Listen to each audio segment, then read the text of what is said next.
जमीन की जमाबंदी में अगर कोई छेड़छाड़ कर दिया है ना, तो अब आपको क्या करना है, उसको सबक सिखा देना। कैसे सिखाएंगे सबक? आपका जमीन है और आपका जमीन का जमाबंदी है और उससे आपका क्या किया, नाम को हटा दिया गया। आपका जमीन है और आपके दखल में जो प्लॉट नंबर है उस प्लॉट नंबर को हटा दिया गया। तो आखिर ऐसे सिचुएशन, ऐसे कंडीशन में आपको क्या करना है? अब आपको सबक सिखा देना है। देखें, अगर कोई भी व्यक्ति है ना, यानी जमीन का जमाबंदी में, या कह सकते हैं ये जमाबंदी में हेरा फेरी करने वाली बात है। तो जमाबंदी में अगर छेड़छाड़ हो गया, जमाबंदी में अगर हेरा फेरी हो गया, तो आप ये हेरा फेरी के लिए एक्शन तो आपको लेना पड़ेगा। क्या एक्शन लेंगे, कैसे एक्शन लेंगे? हेरा फेरी में होता क्या है, तो यहां पर फर्जी नाम चढ़ा दिया गया। ठीक है, फर्जी नाम यहां पर चढ़ाना, फर्जी नाम चढ़ाना। ठीक है, हेरा फेरी में हो गया गलत रकबा दर्ज करना। ठीक है, गलत जो है रकबा, यहां पर रकबा जो है ये दर्ज करना।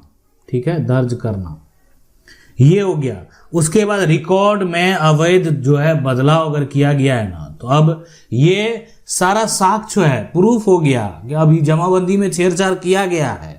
लेकिन अगर ये सब ऐसा कुछ किया गया, देखें, मान लेते हैं कि यहाँ पर जो नाम होना चाहिए ना, यहाँ पर 3 नाम होना चाहिए, 2 व्यक्ति का नाम हटा दिया गया और प्लॉट नंबर दर्ज कर दिया। तो इसका मतलब ये हो गया अब कि अभी ये एक ही व्यक्ति का पूरा जमीन है। जब दूसरे व्यक्ति का नाम ही नहीं है, तो ये क्या कहता है कि ये पूरा एक ही व्यक्ति का जमीन है। तो जमाबंदी में छेड़छाड़ कर दिया गया, ऑनलाइन में छेड़छाड़ किया गया, अपडेट किया गया। अब इससे संबंधित आपके पास साक्ष्य भी है, आपके पास पुराना जमाबंदी भी है जिसमें सारा कुछ मेंशन है। तो अगर ऐसा किया गया है तो आप उसके ऊपर क्या करेंगे, कौन सा कार्रवाई करेंगे, कैसे कार्रवाई करेंगे, कैसे आप एक्शन ले सकते हैं, क्या क्या प्रक्रिया है, क्या क्या प्रक्रिया आपको फॉलो करना पड़ सकता है। तो इसलिए देखें, जमीन की जमाबंदी में अगर हेरा फेरी की शिकायत में सबसे पहला काम आपको क्या करना है कि आप जो, अगर मान लेते हैं कि शिकायत करने जाएंगे ना, तो कहाँ जाएंगे शिकायत करने के लिए? अब डिपेंड करता है कि हेरा फेरी में शामिल कौन है। मान लेते हैं कि हेरा फेरी में कर्मचारी जो है, यहाँ पर कर्मचारी की मिली भगत से हुआ है, किसी का ना किसी का मिली भगत तो हुआ ही है। यानी अगर ये हेरा फेरी हुआ है तो आप कर्मचारी हो या आप कह सकते हैं अंचल अधिकारी हो, किसी का मिली भगत हो सकता है। तो आप यानी फिर भी जो अधिकारी हैं उनका एक रिस्पॉन्सिबिलिटी है, शिकायत के लिए तो जा सकते हैं। अब उनका रवैया मान लेते हैं आपके लिए संतोषजनक नहीं है, तो फिर आपके लिए बहुत उपाय है। लेकिन सबसे पहले लिखित शिकायत जो है, आप क्या करें, जो संबंधित दस्तावेज है उसको संलग्न करें और अंचल अधिकारी को आप दें। सबसे पहले आपको करना कि लिखित शिकायत जो है अंचल अधिकारी को देना है। जमाबंदी में हेरा फेरी यानी शिकायत के लिए कदम, जमाबंदी में हेरा फेरी की शिकायत के लिए आप ये कदम उठा सकते हैं। अंचल अधिकारी यानी सीओ के समक्ष लिखित शिकायत दें और संबंधित जमाबंदी की जांच की मांग करें। यानी आप क्या करें, सबसे पहले अंचल अधिकारी जो सीओ है ना, अब वो संज्ञान नहीं ले, उससे मतलब नहीं है। आपको क्या करना है, एक लिखित जो है यहाँ पर लिखित शिकायत जो है वो दे देना है। यहाँ पर लिखित, यहाँ पर जो है शिकायत देना है, लिखित शिकायत दें। उसके बाद यहाँ पर दूसरा जो है अनुमंडल पदाधिकारी यानी एसडीओ, उप समाहर्ता यानी डीसीएलआर, यदि शिकायत का समाधान नहीं होता है तो उपयुक्त अधिकारियों के समक्ष अपील या शिकायत करें। ठीक है, तो ये यानी एक तरीके से जो देखा जाए कि अगर आप अंचल अधिकारी के फैसले से, आदेश से, या आप आवेदन जाकर कर दिए, कोई भी कार्रवाई नहीं हो रहा, ये भी तो आपका एक तरह से स्टेटमेंट हो सकता है कि हम अनुमंडल पदाधिकारी के पास भी आवेदन कर दिए, डीसीएलआर के पास भी गए, लेकिन शिकायत जो है ना अंचल अधिकारी के पास उसका कोई समाधान निकला और ना एसडीओ ना डीसीएलआर के पास। तो आखिरकार आप क्या करेंगे, कहाँ अपील करेंगे, कहाँ आप जो है एक तरह से जाएंगे, आगे क्या प्रक्रिया है। ठीक है, देखें, हेरा फेरी हुआ है ना, मान लेते हैं जमीन, ये जमीन है और इस जमीन का जो यहाँ पर जमाबंदी है, जमाबंदी के आधार पर जमीन का रसीद कटता है, जमीन का लगान जमा होता है। अब इसमें पहले नाम जो है मनोज का दर्ज था। ठीक है, अब यहाँ पर मनोज का नाम हट गया है, पहले मनोज और यहाँ पर क्या था, और विनोद। तो विनोद और मनोज दोनों था। अब मनोज हट गया है, यानी अब आगे अगर देखेंगे ना तो सिर्फ विनोद है। तो ये कैसे हटा, कौन आधार था हटाने का, कौन सा साक्ष्य के आधार पर हटाया गया, ये सभी बात जो है ना एक संदेहपूर्ण है। और ये अगर संदेहपूर्ण है ना, तो अगर ये गलत तरीके से किया गया है तो कार्रवाई भी होगी। अगर यहाँ पर किसी कर्मचारी अधिकारी की मिली भगत होगी, आप अपना कानूनी जो प्रक्रिया है उसको फॉलो करेंगे, आपको न्याय जरूर मिलेगा। तीसरा कि जो व्यक्ति ऐसा किया है ना, जो मिली भगत के साथ ऐसा एक तरह से कदम उठाया है ना, हेरा फेरी वाला, जमीन का जो जमाबंदी है यहाँ पर, यहाँ पर बंदी में जो है हेरा फेरी वाला जो यहाँ पर कदम है, ठीक है, इसमें देखें सबसे पहले कि अगर पुलिस में एफआईआर यदि रिकॉर्ड में फर्जीवाड़ा या धोखाधड़ी हुई तो आवश्यक होने पर पुलिस में एफआईआर भी दर्ज कराई जा सकती है। ठीक है, तो ये यहाँ पर हो गया क्या, धोखा जो है धोखाधड़ी भी तो किया होगा, तो एफआईआर केस तो बनता है। यहाँ तो अब क्रिमिनल केस हो गया, कोई जालसाजी कर रहा है, ठीक है, तो एफआईआर तो दर्ज करना पड़ेगा। और उसके बाद जो है फर्जी दस्तावेज कोई बना लिया तो उसके लिए केस तो करना पड़ेगा। कोई अगर मान लेते हैं साजिश कर रहा है, उससे संबंधित यहाँ पर जो है आपको केस तो करना पड़ेगा, एफआईआर तो दर्ज कराना पड़ेगा। किसी पर शक होगा, घर परिवार का जो मेंबर है जिसका नाम है, मान लेते हैं मनोज है, तो मनोज ही ऐसा किया होगा, मनोज का नाम यहाँ पर अगर दर्ज है तो मनोज ही ऐसा किया होगा। यानी एक जो है एक हिस्सेदार का नाम हट गया और मनोज का नाम रह गया। उसके बाद देखें, ये मान लेते हैं ठीक है ये सारा प्रक्रिया है, लेकिन मामला जो है यहाँ पर टाइटल से संबंधित है, हक से संबंधित है। देखें यहाँ पर ये कोई भी यहाँ कानून में टाइटल डिसाइड करने का कौन असली मालिक है, किसको कानूनी अधिकार है, सिविल कोर्ट में, यानी मामला जो है टाइटल के विवाद का है तो सिविल कोर्ट में वाद दायर करना पड़ सकता है। यानी टाइटल का मामला है तो कहाँ जाएंगे पता है, यहाँ पर जाएंगे सिविल कोर्ट में। ठीक है, सिविल कोर्ट में, यानी अगर मालिकाना हक की बात है तो सिविल कोर्ट में क्या कर सकते हैं, आप केस फाइल कर सकते हैं। सिविल कोर्ट में केस फाइल करके आप अपना अधिकार जो है वो प्राप्त कर सकते हैं। तो पुरानी जमाबंदी ऑनलाइन में अगर छेड़छाड़ कर लिया ना, तो फिर ऐसे सिचुएशन, ऐसे कंडीशन में वो बच नहीं सकता है। शिकायत के साथ ये दस्तावेज लगाना उपयोगी रहेगा। वर्तमान यहाँ पर और पुरानी जमाबंदी की जो है प्रति, खाता, खेसरा, थाना, मौजा का विवरण यदि उपलब्ध हो तो रसीद, खतियान, रजिस्ट्री या अन्य यहाँ पर स्वामित्व जो है संबंधित दस्तावेज, हेरा फेरी का प्रमाण यदि कोई हो तो, ठीक है। तो ये मान लेते हैं कि अगर आज आप कह रहे हैं कि मेरा जमाबंदी में जो है नाम हटा दिया गया है, तो पहले जो नाम दर्ज था, पहले यहाँ पर पहले दोनों का नाम दर्ज था, दोनों का यहाँ पर जो है नाम यहाँ पर दर्ज था।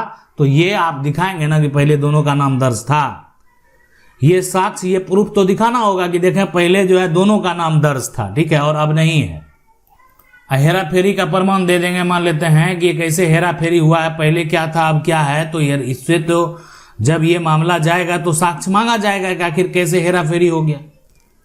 तो आखिरकार ये समझना जानना बेहद जरूरी है। पुराना जो जमीन का जमाबंदी है, अगर ऑनलाइन में छेड़छाड़ हुआ है, अगर ऐसा हुआ है तो ये सारा कुछ समझना आपके लिए भी जरूरी है और जानना भी जरूरी है।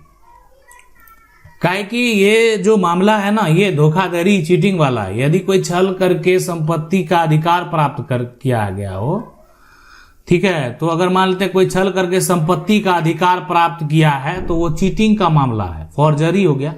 फर्जी दस्तावेज, आदेश, हस्ताक्षर, रिकॉर्ड अगर किए गए हो तो फर्जी दस्तावेज का उपयोग यानी यूजिंग जो है यहाँ पर, फर्जी डॉक्यूमेंट जो है यहाँ पर, यदि यह जानते हुए भी कि दस्तावेज फर्जी है उसका उपयोग किया गया हो। लोक सेवक द्वारा रिकॉर्ड में हेरा फेरी या पद का दुरुपयोग, यदि किसी सरकारी कर्मचारी की मिलीभगत या अवैध भूमिका सामने आती है तो बीएनएस के साथ साथ भ्रष्टाचार निरोधक कानून भी यहाँ पर लागू हो सकते हैं। यानी ये आप समझ लें कि ऐसे करने वाले जो व्यक्ति हैं उसका बचना मुश्किल है, इतना आसान नहीं। आखिर ये देखें, एक तरीके से ना कौन कौन सा धारा लगेगा वो भी बताएंगे, लेकिन यानी ये सभी जो समस्या है ना, आपराधिक साजिश जो है, यदि कई लोग मिलकर ने फर्जीवाड़ा किया है, बहुत सारे लोगों की मिली भगत है, बहुत सारे यहाँ पर कर्मचारी की मिली भगत है, और ये ऑनलाइन जो डाटा है उसमें अपडेट कर दिया गया बिना कोई साक्ष्य, बिना कोई प्रूफ के। आखिरकार ये किस आधार पर किया गया, क्यों किया गया, ये जानना समझना बेहद जरूरी है। उसके बाद देखिए धारा 318 जो है धोखाधड़ी यानी चीटिंग का, झूठे दस्तावेज या गलत जानकारी देकर भूमि पर अधिकार या लाभ प्राप्त करना। ठीक है, झूठा दस्तावेज मेकिंग अ फॉल्स डॉक्यूमेंट, नकली जमाबंदी, म्यूटेशन, आदेश, हस्ताक्षर या रिकॉर्ड तैयार करना, जालसाजी, फोर्जरी, फर्जी दस्तावेज बनाना, यदि धोखाधड़ी के उद्देश्य से हो तो यानी यहाँ पर दंड अधिक हो सकता है।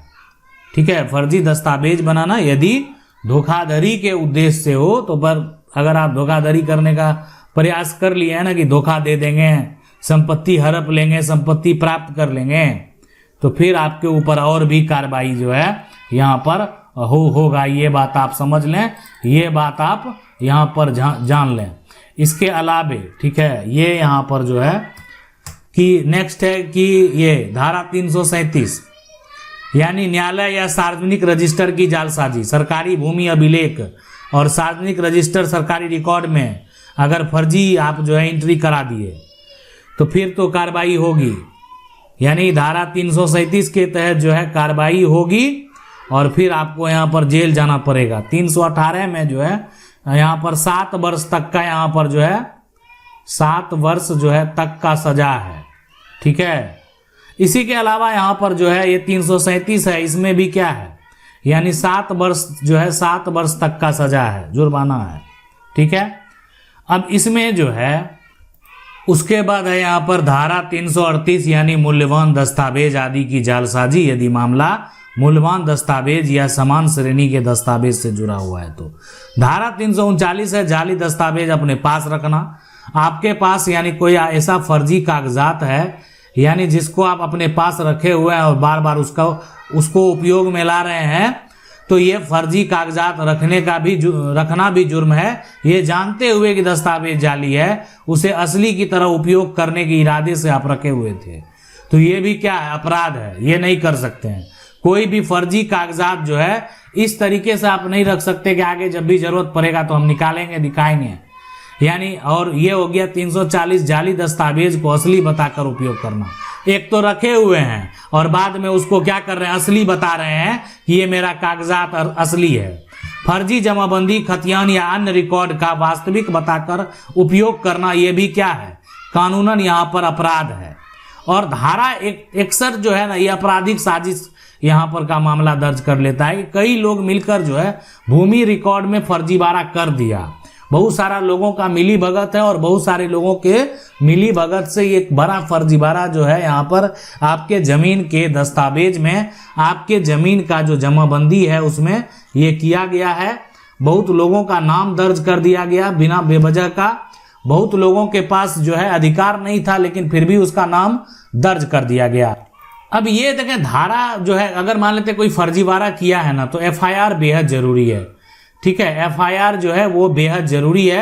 एफआईआर दर्ज करा देंगे। एफआईआर अगर दर्ज होगी, ठीक है, एफआईआर अगर यहाँ पर दर्ज होगी तो ऐसे सिचुएशन, ऐसे कंडीशन में जो है, अब इसमें धारा 338 जो है ना, ये जो धारा है अगर ये लग गया किसी के ऊपर ना, तो ये यहाँ पर इसमें सजा जो है, ये अगर ऐसा साबित हो गया तो आजीवन कारावास है। ये करना जो है ना, किसी के साथ आप ऐसा अगर करेंगे तो आजीवन कारावास भी होगा और यहाँ पर 10 वर्ष तक का यहाँ पर जो है तक का कारावास का भी जो है यहाँ पर सजा है, 10 वर्ष तक का कारावास। तो ये अगर ऐसा किया गया तो जालसाजी करेंगे, धोखाधड़ी करेंगे तो आप बच नहीं सकते हैं। किसी के साथ भी अगर धोखाधड़ी करेंगे, जालसी, ये फर्जीवाड़ा अगर आप करेंगे तो आपके ऊपर कानूनी कार्रवाई होगी।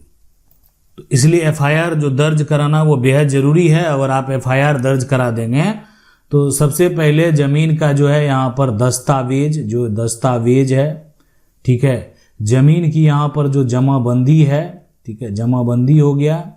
उसके बाद ज़मीन का यहाँ पर जो म्यूटेशन है, ठीक है, म्यूटेशन है।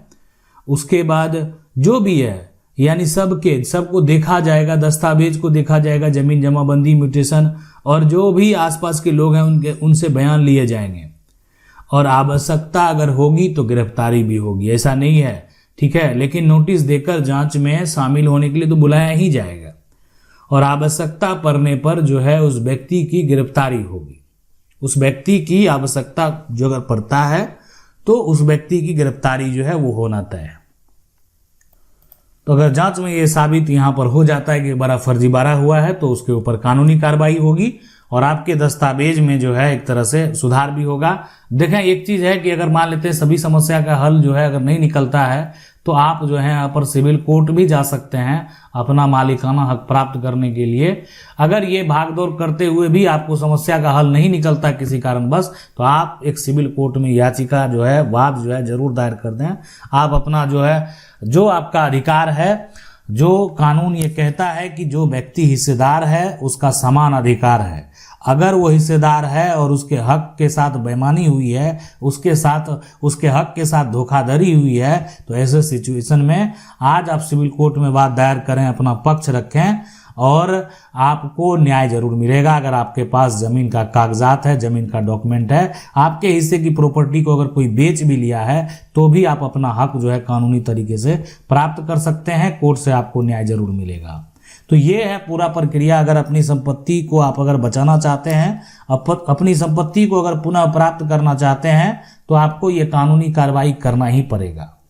अब ये खास करके पुरानी जमाबंदी ऑनलाइन में देखें, ये बड़ा समस्या देखने को आजकल मिलता है कि बहुत सारे लोगों का जमीन का जमाबंदी अपडेट होता है, और अपडेट के ही क्रम में जो है यानी कुछ हेरा फेरी कर दिया गया, कुछ आप कह सकते हैं किसी की मिली भगत से ये हेरा फेरी जो है वो कर दिया जाता है। लेकिन अगर जो हेरा फेरी किया गया उसका भी साक्ष्य जो है वो मौजूद रहता है, वो भी ऑनलाइन पोर्टल पर आपको दिखाएगा कि आखिर क्या किया गया, कैसे किया गया, किस माध्यम से किया गया, और ये साक्ष्य तो पहले से वहां मौजूद है। इसलिए ऐसा करने वाले जो है वो बच नहीं सकते हैं। वो किसी की मिली भगत हो तो वो भी नहीं बच सकते हैं। आशा करते हैं वीडियो अच्छा लगा होगा। वीडियो को लाइक जरूर कर दें, चैनल को पहली बार देख रहे हैं सब्सक्राइब करके जो बेल आइकन है उसको जरूर दबा लें। मिलते हैं अगले वीडियो में, तब तक के लिए जय हिंद।